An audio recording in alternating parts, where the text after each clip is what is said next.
Welcome to மகள் YouTube channel. இன்றைக்கி நம்ம பார்க்க போகிறது ஒரு ஹெல்த்தியான ஒரு ரெசிபி தான். அது என்னென்னா oats chapati with cauliflower sweet potato போட்டு கிரேவி செய்யலான்னு பார்க்கலாம் வாங்க.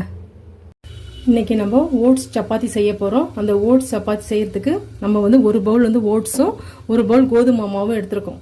இந்த ஓட்ஸை வந்து இப்போது நம்ம மிக்சியில் போட்டு அரைச்சிட்டு வந்துடலாம். சரிங்களா? இப்போது மிக்சி ஜாரில் போட்டு இதை போய் நான் அரைச்சிட்டு வந்துடுறேன். இப்போது ஓட்ஸ் சப்பாத்தி எப்படி செய்யலான்னு பார்க்கலாம். இப்போ இதில் அந்த ஒரு பவுல் கோதுமை மாவு எடுத்துருக்கேன்னு அதை இதில் பவுலில் போட்டுட்டு இப்போ மிக்சியில் அரைச்சிட்டு வந்திருக்கேன். அதையும் நம்ம சேர்த்துடலாம். கொஞ்சம் பட்டர் சேர்த்துடலாம்.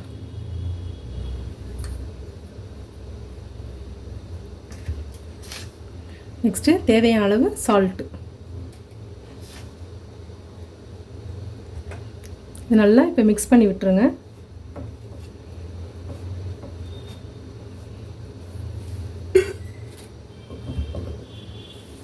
இப்போது தேவையான அளவு தண்ணி ஊற்றி நல்லா நம்ம வந்து கெட்டியாக பிசைஞ்சிடலாம்.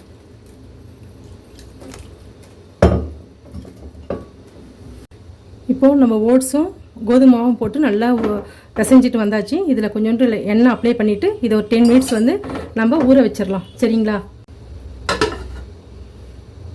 இப்போது ஸ்வீட் பொட்டேட்டோவை நம்ம ஸ்டீம் பண்ணிக்கலாம். சரிங்களா? அதுக்கு ஃபஸ்ட்டு அந்த ஸ்டீமர் வச்சு அதில் நம்ம தண்ணி சேர்த்துக்கலாம். தேவையான அளவு தண்ணி சேர்த்துக்கணும். இப்போ அதுக்கு மேலே இப்போ நம்ம ஸ்வீட் பொட்டேட்டோ வைக்க போகிறோம். அது ஒரு 10 மினிட்ஸ் இல்லை ஒரு 15 மினிட்ஸ் நல்லா ஸ்டீம் ஆகட்டும்.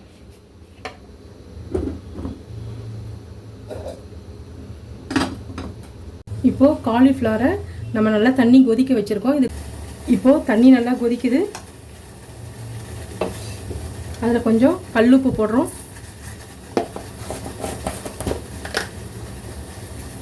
கொஞ்சம் மஞ்சத்தூள்.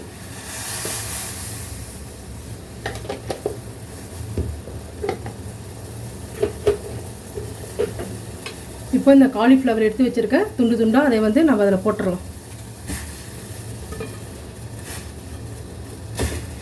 போட்டுட்டு ஸ்டவ்வை ஆஃப் பண்ணிவிடுங்க. இதை மூடி வச்சுருங்க ஒரு 5 மினிட்ஸ். இப்போது 5 மினிட்ஸ் ஆகிடுச்சு. இப்போ நம்ம அதை திருப்பி போட்டுட்டு நம்ம அதை வெளியில் எடுத்துடலாம். ரொம்ப வேக வேண்டாம். போட்டுட்டு ஒரு 5 மினிட்ஸில் எடுத்துருங்க. இப்போ இதை நம்ம அப்படியே எடுத்துடலாம்.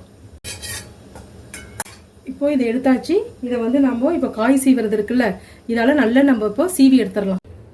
இப்போது ஸ்வீட் பொட்டேட்டோவில் நல்லா தோல்லாம் எடுத்துருக்கேன். இதை நல்லா நம்ம ஸ்மாஷ் பண்ணிக்கலாம். இப்போது இதை நல்லா பிசைஞ்சாச்சு. இப்போ இதில் காலிஃப்ளவர் இருக்குல்ல, இதை நல்லா சீவிட்டேன், கிரைண்ட் பண்ணிட்டேன். இதில் வந்து தண்ணியை வந்து நம்ம நல்லா புழிஞ்சி சாறு எடுத்துருக்கணும். தெரியுங்களா? இதில் வந்து தண்ணி வரக்கூடாது. ஏன்னா நம்ம வந்து இதை எண்ணெயில் போட்டு எடுக்க போகிறதுனால இதில் வந்து சாறு வரக்கூடாது. அதனால் இந்த சாறை புழிஞ்சி எடுத்துருக்குறேன். இந்த தண்ணி இதை வரைக்கும் இதை வேஸ்ட் பண்ண வேணால் வச்சுக்கலாம் கையில். இப்போ இந்த ஸ்வீட் பொட்டேட்டோட இதை நம்ம சேர்க்குறோம். நெக்ஸ்ட்டு ஆனியன் நறுக்கி வச்சுருக்கேன். ஒரு 2 சின்ன பல்லாரி வந்து நறுக்கி வச்சுருக்கேன். நெக்ஸ்ட்டு கொஞ்சமாக பச்சை மிளகா, ஒரு பச்சை மிளகா நறுக்கியிருக்கேன். நெக்ஸ்ட்டு இஞ்சி பூண்டு அது வந்து நல்லா சீவி வச்சுருக்கேன், சீஸ் சீவுறதுனால. நெக்ஸ்ட்டு கொத்தமல்லி தழை,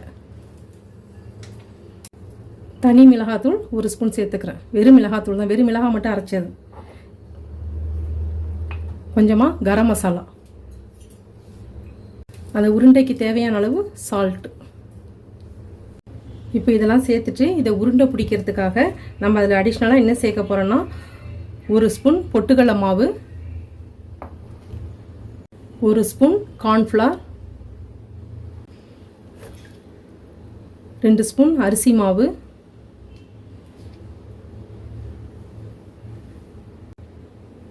2 ஸ்பூன் கடலை மாவு.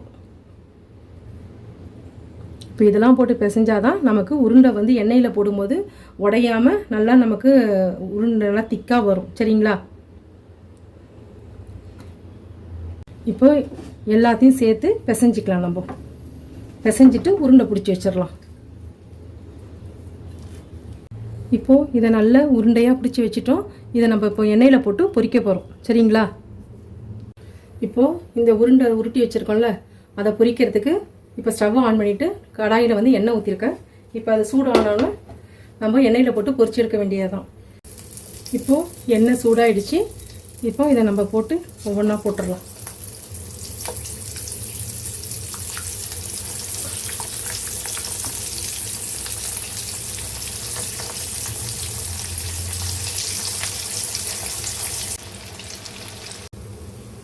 எல்லா பக்கமும் நல்லா திருப்பி போடுங்க. இப்போது 4 பக்கம் நல்லா வெந்துருச்சு. இப்போ நம்ம அதை எடுத்துடலாம். இப்போது நம்ம எல்லாத்தையும் போட்டு எடுத்துட்டோம். சரிங்களா? இப்போது நம்ம கிரேவி ரெடி பண்ண போகிறோம். அந்த உருண்டையெல்லாம் நம்ம பொரிக்கிறோம்ல, அதை வந்து போடுறதுக்கு ஒரு கிரேவி ரெடி பண்ணுறோம். அதுக்கு ஃபஸ்ட்டு ஸ்டவ் ஆன் பண்ணிவிட்டு ஒரு பேன் வச்சுட்டு சூடானதும் ஒரு 2 ஸ்பூன் எண்ணெய் விடுறோம்.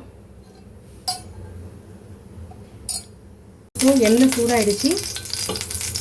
அதில் கொஞ்சம் சின்னதாக பட்டை 2, 3 கிராம்பு, 2 ஏலக்காய், 1 ஸ்பூன் சோம்பு. இப்போ இது நல்லா பொரிஞ்சு வந்துருச்சு. இந்த ஸ்டேஜில் இஞ்சி பூண்டு நறுக்கி வச்சுருக்கேன், அது கொஞ்சமாக சேர்த்துக்கோங்க.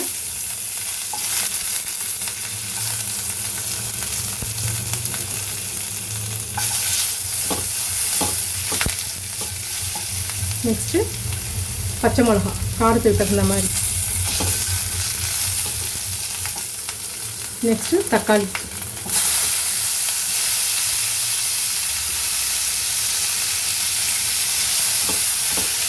இது நல்லா ஒரு 5 மினிட்ஸ் நல்லா வதங்கிடுங்க. நல்லா வதங்கணும்.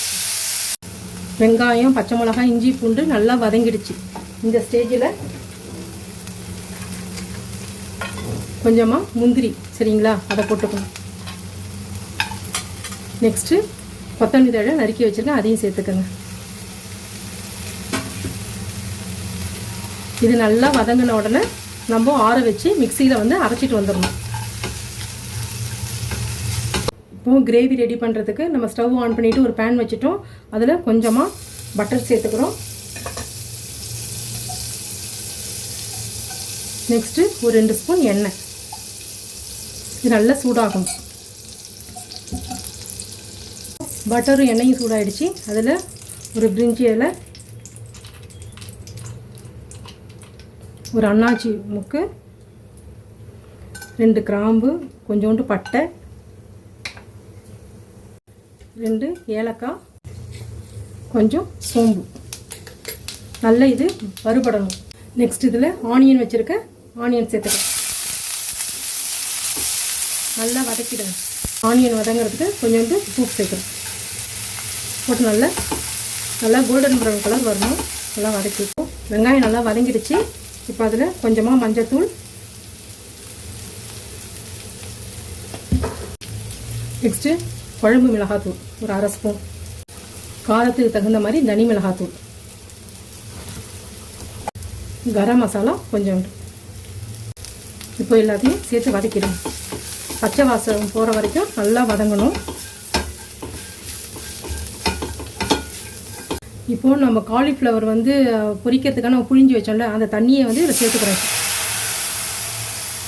அரைச்சிட்டு வந்தோம்ல தக்காளி, பச்சை மிளகா, முந்திரிலாம், அதெல்லாம் சேர்ந்து அரைச்ச கலவையை வந்து இப்போ சேர்க்குறோம்.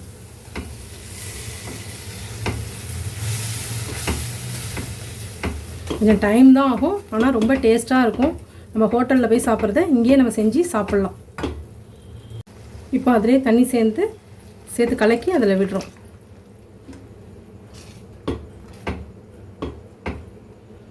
ஏன்னா இதில் முந்திரிலாம் அரைச்சி ஊற்றுறதுனால கொஞ்சம் திக்காக தான் வரும். நீங்கள் இன்னும் கொஞ்சம் தண்ணி வேணாலும் சேர்த்துக்கலாம், ஏன்னா கொதி விடணும்ல, அதுக்காக.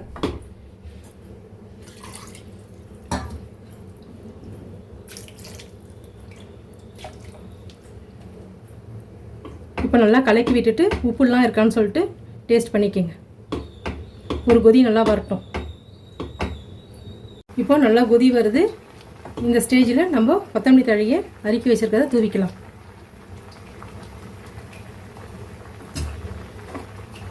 நெக்ஸ்ட் இப்போ இந்த உருண்டை இருக்குல்ல, அதை நம்ம இப்போ போட்டுடலாம். அதில் இதை நல்லா இப்போ கிளறி விட்டுருங்க.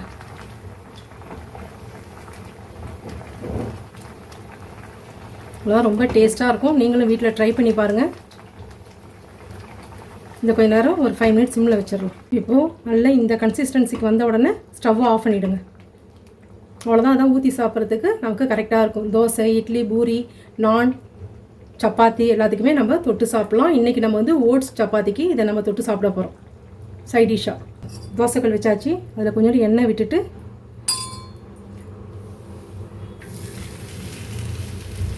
இப்போ நம்ம அதில் போட்டு எடுத்துடலாம். நல்லா கொஞ்சம் ப்ரெஸ் பண்ணி விடுங்க. திருப்பி போட்டுக்கலாம். இப்போது அவ்வளோதான். இப்போது சப்பாத்தி ரெடி ஆகிடுச்சு.